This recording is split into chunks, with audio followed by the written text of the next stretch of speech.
ako ng steam na isda. Ayan. Steam ko lang po yan. So, linagyan ko po yan ng bawang, green onion, asin, butter, kalamansi para ho hindi malansa. Ayan. Ito po kung tawagin, masbusa. So, lalagyan na natin ng sira.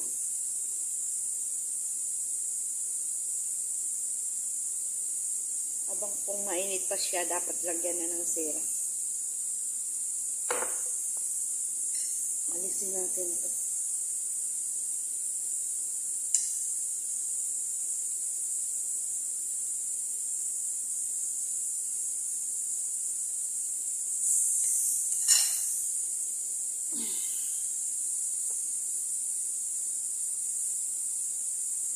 Ano natin yung sira para... Sira po dito, sira.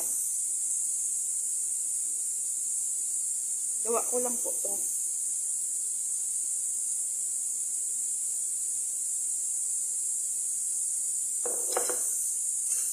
Tapos, anghin po natin siya ng kutsilyo. Para po makaano po yung tamis sa loob.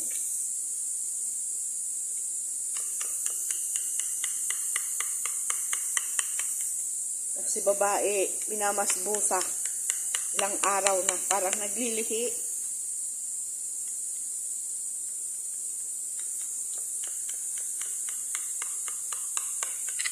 Ano po to? Simid, semolina, isang cup na semolina, 3 egg, 3 quarts na sugar, at saka po 2 spoon na milk powder,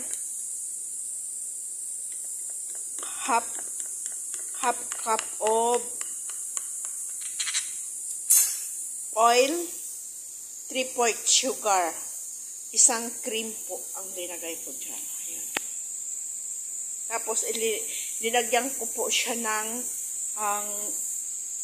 ano sa loob, yung palaman. Ang ipinalaman ko po yung isang cup na isang ting cream din, 4 na cream cheese, 2 cup na water with milk. 2 cup na milk, yan eh. Yan po. Tapos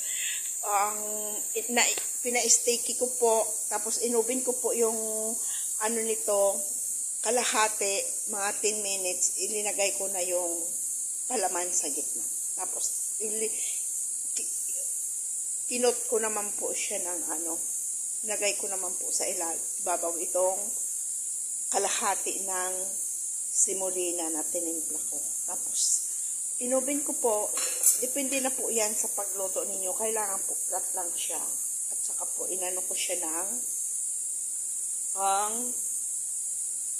ito po yung sesame juice. Yan, sesame juice. Kung wala pong sesame juice, pwede man po siyang oil. Natural oil lang po. Kaya. So, lalagyan natin yan ng pistachio. Kaya na po ang ating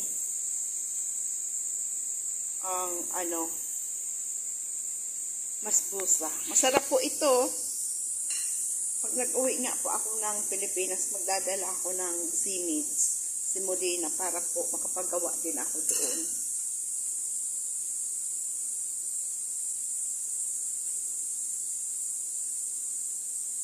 Ayan po.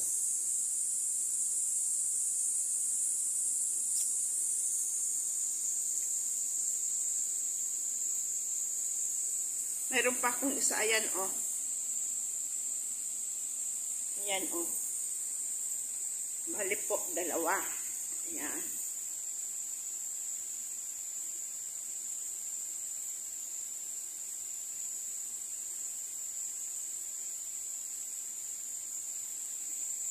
Mas maganda itong isa.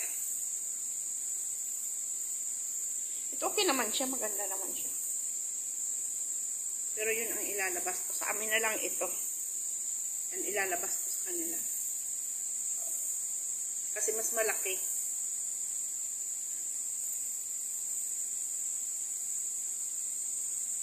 Ayan na po ang ating steam na isda.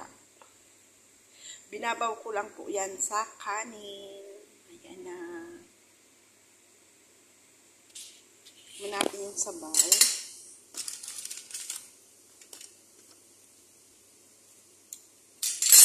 Maasim siya.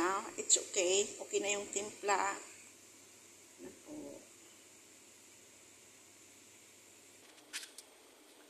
Yan na yung ano natin. Ayan, hinanda na natin yung mga prutas. Ayan po.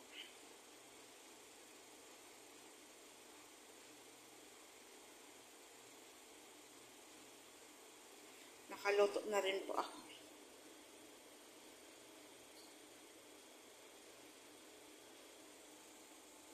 Apple, orange, green grapes, red grapes.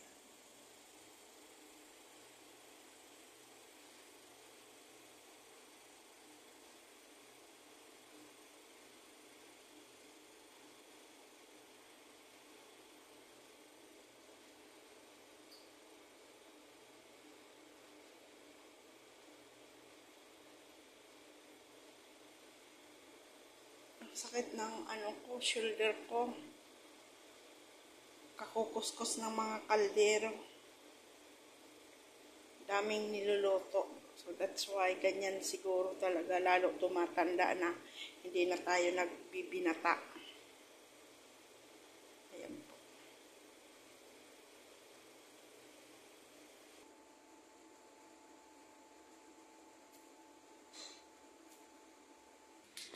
Ayan.